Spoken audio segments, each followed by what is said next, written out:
ಅಂಥದ್ದೇ ಪರಿಸ್ಥಿತಿ ಇತ್ತು. ಅಲ್ಲೂ ಕೂಡ ವಿದೇಶಿ ವಿನಿಮಯ ಭಂಡಾರ ಏನಿತ್ತು ಅದು ಕರಗ್ತಾ ಹೋಗ್ತಾ ಇತ್ತು. ಹೀಗಾಗಿ ರೂಪಾಯಿ ಮೌಲ್ಯವನ್ನ ಜಾಸ್ತಿ ಮಾಡೋದಕ್ಕೆ ಮತ್ತು ಡೆಡ್ ಎಕಾನಮಿ ಆಗಿ ಕುಂತಿದ್ದಂತಹ ಗೋಲ್ಡ್ ಮಾರುಕಟ್ಟೆಯಲ್ಲಿ ಅದು ಚಾಲ್ತಿಗೆ ಬರ್ಲಿ ಅನ್ನೋ ಕಾರಣಕ್ಕೆ ಒಂದು ಸ್ಟೆಪ್ ಅನ್ನ ತಗೊಂಡ್ರು. ಸೊ ಅಂತದ್ದೇ ಸ್ಟೆಪ್ ಅನ್ನ ಇವತ್ತು ಕೂಡ ತೆಗೆದುಕೊಳ್ಳಬೇಕಂತ ಅನಿವಾರ್ಯ ಪರಿಸ್ಥಿತಿ ಇದೆ. ಬಟ್ ಕಾಂಗ್ರೆಸ್ಗೆ ಇದ್ರಲ್ಲಿ ಖ್ಯಾತೆ ಏನು ಅಂತ ನಾನು ಕೇಳ್ತಾ ಇರೋದು. ನಿಮ್ ಖ್ಯಾತೆ ಏನ್ ನಿಮ್ದು? ನೀವು ದಿನಕ್ಕೊಂದು ಹೇಳಿಕೆ ಕೊಡ್ತಿದ್ದ ಹರಿಪ್ರಸಾದ್ ಅವ್ರು ಹೇಳಿಕೆ ಕೊಡ್ತಾರೆ, ಇವ್ರು ರಾಜನ ಹೇಳ್ತಾರೆ ಜ್ಯೋತಿಷಿನ ಅವರು ಅಂತ. ಜ್ಯೋತಿಷಿ ಅಲ್ಲ ಸ್ವಾಮಿ, ಅವ್ರು ನಮ್ಮ ರಾಷ್ಟ್ರದ ಪ್ರಧಾನಿಗಳು ನಾವೆಲ್ಲರೂ ಆಯ್ಕೆ ಮಾಡಿ ಕಳ್ಸಿರೋರು. ಅವ್ರೇನ್ ಜ್ಯೋತಿಷಿ ಅಂತ ನಾವ್ ಹೇಳಿದೀವ? ಮೇಡಮ್ ನನ್ನ ಮಾತು ಕೇಳಿ. ಯಾಕೆ ನಾವು ಮಾಡ್ತಾ ಇದ್ದೀವಿ ಅಂತ ಹೇಳಿದ್ರೆ 1966ರಲ್ಲಿ ನಮ್ಮಲ್ಲಿ ವಿದೇಶಿ ವಿನಿಮಯ ಒಂದು ವಾರಕ್ಕೂ ಸಾಕಾಗುವಷ್ಟು ಇರ್ಲಿಲ್ಲ. ವಿದೇಶಿ ವಿನಿಮಯ ಮತ್ತು ಡಾಲರ್ ಆವಾಗ RBI ಕಂಟ್ರೋಲ್ ಇತ್ತು. ನೀವು ಡಾಲರ್ ಬೇಕಿದ್ರೆ RBIಗೆ ಬಂದ್ ಮಾಡಿ 7 ರೂಪಾಯಿಗೆ ಡಾಲರ್ ಸಿಗ್ತಾ ಇತ್ತು. 7 ರೂಪಾಯಿಗೆ ಸರ್ಕಾರವೇ ನಿಮ್ಗೆ ಡಾಲರ್ ಕೊಡ್ತಾ ಇತ್ತು. ಯಾಕೆಂತ ಹೇಳಿದ್ರೆ ಇದರ ಡಿಫರೆನ್ಸ್ ಮಾರ್ಕೆಟ್ ರೇಟಿಗೂ ಮತ್ತು ನಿಮಗೂ.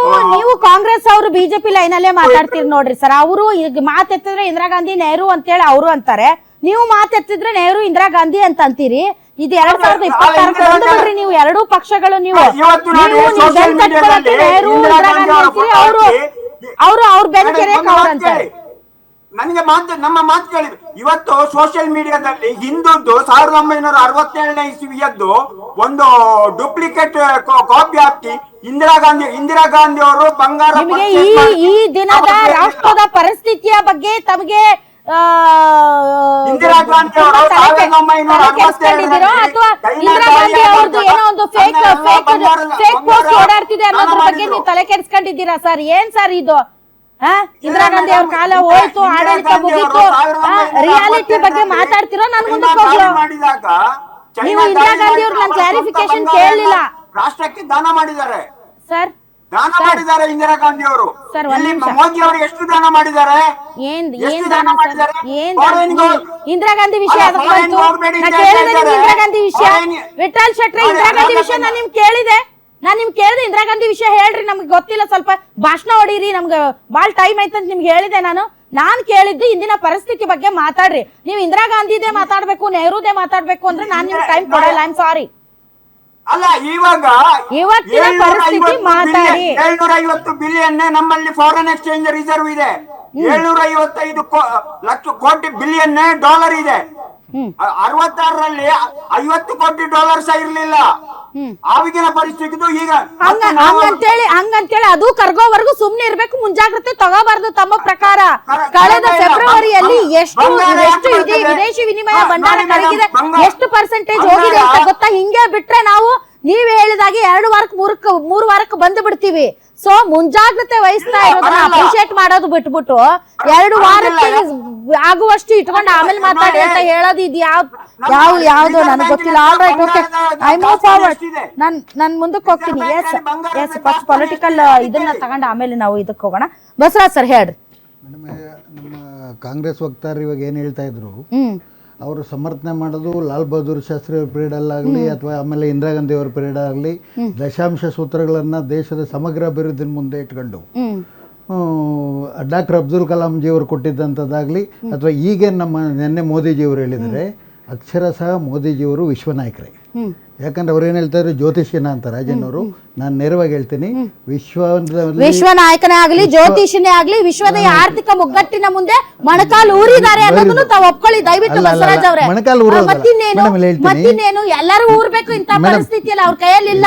ವಿಶ್ವಗುರುವಿನ ಕೈಯಲ್ಲೂ ಇಲ್ಲ. ಇದು ವಿಶ್ವಗುರುವಿನ ಕೈಯಲ್ಲಿ ಇದ್ದಿದ್ರೆ ಇವತ್ತು ಹೊರಗಡೆ ಬಂದು ಅದನ್ನ ಮಾಡ್ರಿ ಇದು ಮಾಡ್ರಿ ಉಳಿತಾಯ ಮಾಡ್ರಿ ಅಂತ ಹೇಳ್ತಿರ್ಲಿಲ್ಲ.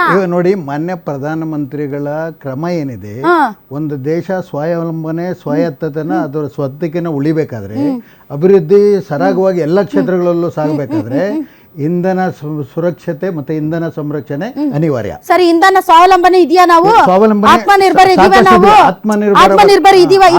ಇದ್ರೆ ಇವತ್ತು ಈ ಪರಿಸ್ಥಿತಿ ಯಾಕೆ ಬರ್ತಿತ್ತು? ಮೇಡಮ್, ಆತ್ಮನಿರ್ಭರ ಭಾರತದಲ್ಲಿ 70 ವರ್ಷ ಈ ದೇಶ ಆಳದಂತ ಕಾಂಗ್ರೆಸ್ ಅದೆಲ್ಲ ಬೇಡ ಸರ್, ಅದೆಲ್ಲ ಬೇಡ. 12 ವರ್ಷ ಇವ್ರು ಬಂದು ಈಗ 13ನೇ ವರ್ಷ ಆಗೈತಿ. ನೀವು ಬಾಳ ಹಿಂದೆ 13 ವರ್ಷ ಇದೆ.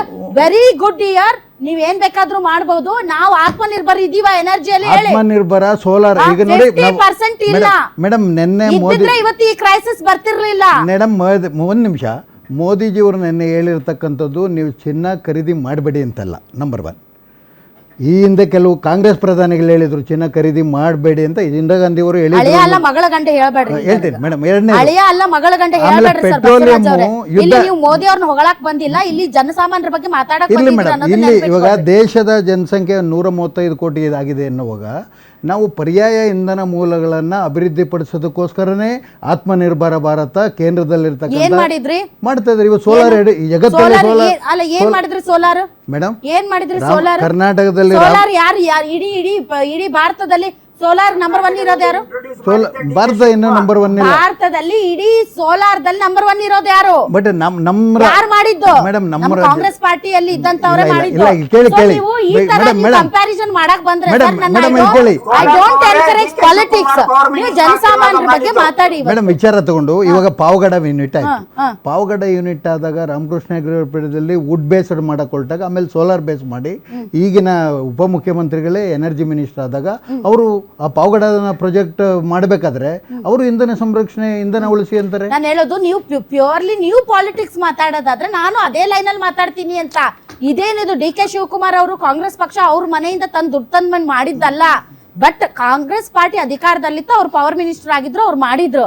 ಬಟ್ ಈಗ ಕ್ರೈಸಿಸ್ ಇರೋದು, ಈಗ ವಿಶ್ವಗುರು ಇವೆಲ್ಲ ಕೇಳಕ್ ಬಾಳ್ ಚಂದ ಐತ್ರಿ ಸರ್. ಆನ್ ದಿ ಗ್ರೌಂಡ್ ಇವತ್ತು ನಾವೆಲ್ಲ ಸಫರರ್ಸ್. ಇವೆಲ್ಲ ಕೇಳಕ್ ಬಾಳ್ ಚಂದ.